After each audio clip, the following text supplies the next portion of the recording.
Hello, I'm Brian Tracy, and I have personally started, built, managed, or turned around 22 businesses.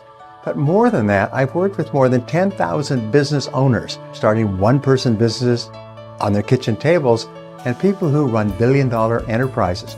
And one of the questions that keeps coming up is, where do you get the money to finance your business? Well, there's many different ways, and in this time that we spend together, I want to give you 10 ways that you can finance your new business. 68% of startup financing comes directly from the pocket of the business owner. I remember listening to a professor talk and saying, never put your own money into your own new business. And this person was a complete idiot. You cannot start a business without your own money, and nobody will lend you any money unless you've got hurting money on the table in there. So you can sell high-priced items that you simply don't need to raise the money. You know, sometimes you have to sell a lot of stuff to get the cash you need. You're going to have to, like playing no-limit poker, you're going to have to go all in. Now, a second way that you can get money to start your business is with angel investors. Now, angel investors are people who have money and they've made it through their own business and through their own careers. And what they're looking for is opportunities to get a high return on their money. The venture capitalists, and these are kind of, angel investors are kind of like little venture capitalists, they'll make a lot of small investments hoping that one or more of them will really explode. The reason that you use them is because there's a lot of them. They have different parameters. Some invest in high tech, some invest in restaurants, some invest in different types of businesses. They also bring with them really good knowledge of industries. So they are not only an investor, but they give you really good ideas. And sometimes they can give you guidance with regard to product development, marketing, sales, and so on. Now, the pros and cons. The pros of using an angel investor is they've got the money and they can make a decision quickly. The cons is that they will want to take a part of your business, sometimes a substantial part. Like venture capitalists, they'll often want the right to step in and take over your business and push you out completely if you do not deliver on your projections. They want to protect themselves, and they're very smart about protecting themselves. Now, the third place you can get money is friends and family. Now, it's interesting with friends and family, we say that we call this love money. Is people will give you money or lend you money because they love you. Now, it's a terrific idea in theory to get money from your friends and family. When I started my business, by the way, I have used all of these. And I had to go to my brothers, and I had to go to my parents, and I had to go to my friends that I'd worked with, and hat in hand, and ask them for money to get started or to keep going. Now, there's one crucial rule when you're dealing with friends and family, is put everything in writing. Just make sure that it's absolutely clear how much they are putting in and how much they will get out and when they will get it out. The pros and cons of friends and family are that they can be a real pain in the neck. They can call you up every day and say, how's it going? When can I get my money back? How soon can I get my money back? And so be careful when you take money from people that you know. It can be more expensive than you realize, and not just financially. Now, another place to raise money is with credit cards. Now, it's good in theory to raise money with credit cards, but before you turn to plastic for financing, consider the risk. The pros are you can get large amounts of capital quickly. The cons are you pay very, very high interest rates. So if you're going to borrow money on your credit cards, plan to pay it back quickly, because if not, that interest will add up fast and it can eat you alive. Now, when I started off my business, one of the things I did, and somebody taught me this, get good credit before you need it.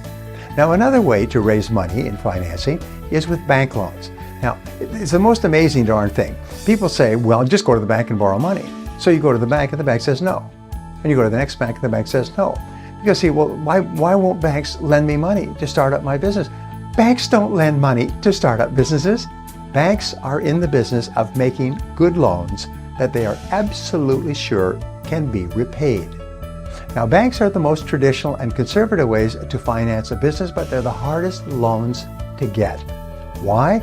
It's because the banker that you're talking to, his pay, his bonus, his promotion, everything is totally determined by him making good loans. So they don't care about the fact that your business idea is a great business. They mentally put that aside. What they want is convince me that you will pay the money back even if your business collapses. So what do you need? Well, first of all, you need a solid business plan when you go to visit the bank, and you need realistic financial projections. Also, however, you need collateral or other existing business assets that they could seize in the event of a default. Here's an important point.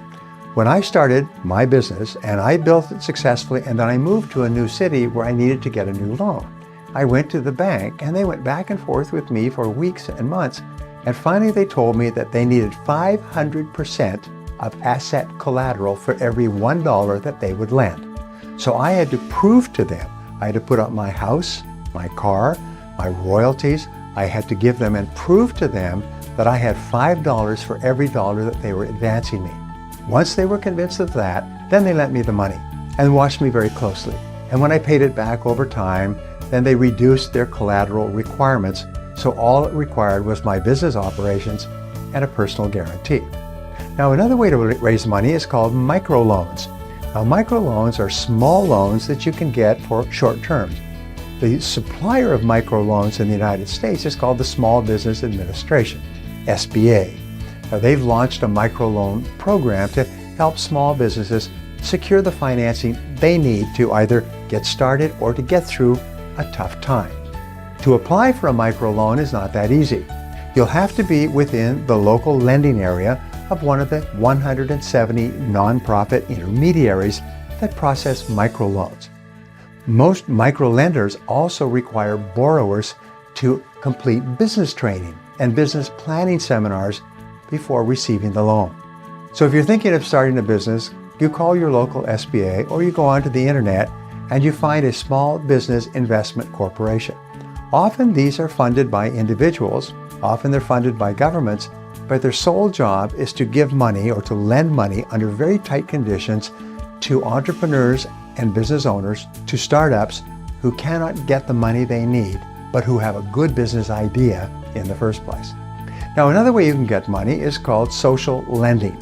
There are so-called social lending websites where individuals can apply for loans from other individuals, where they monetize it and everybody puts money into a pool, and then there are people who watch it carefully who will lend out small loans. So remember, whenever you borrow money, the person who is lending you the money has just one thought in mind. How soon will I get it back, and how much will I get back? And if I'm lending you money and taking a piece of your business, what will be my potential upside? Another way to raise money is with trade credit. Now, trade credit is based on trust, and many companies are started on the basis of trade credit. One of the biggest companies in the United States started off with one man with a $1,000 loan from his mother, and he went out and he sold a new service. And every company he spoke to said, no, we're not interested, until finally he found one company that says, yes, we're interested in the service. And then he said, wonderful, I'll need a deposit of 50% down so that I can install the service until it begins paying for itself. And this one customer said, all right, I have faith in you. I will pay a 50% deposit, and you can then start installing the service that you're selling. He went on to become one of the richest men in the United States.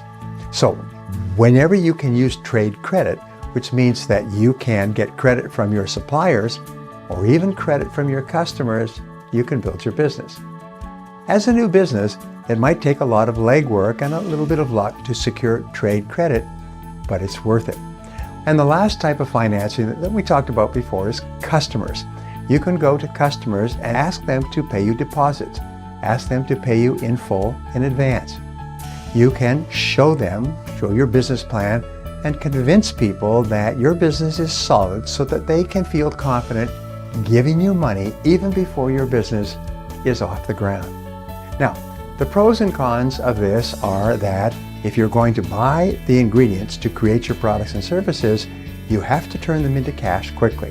What this means is that if you have an ongoing and successful sales process so that you can buy the supplies, sell them, and pay them back, you can start a business with very little cash of your own and building on the cash and credit of others.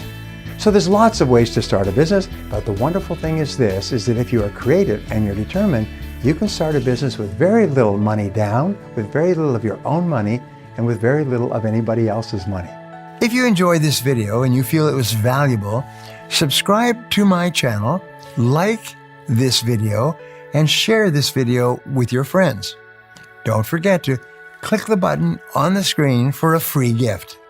Thanks again for watching.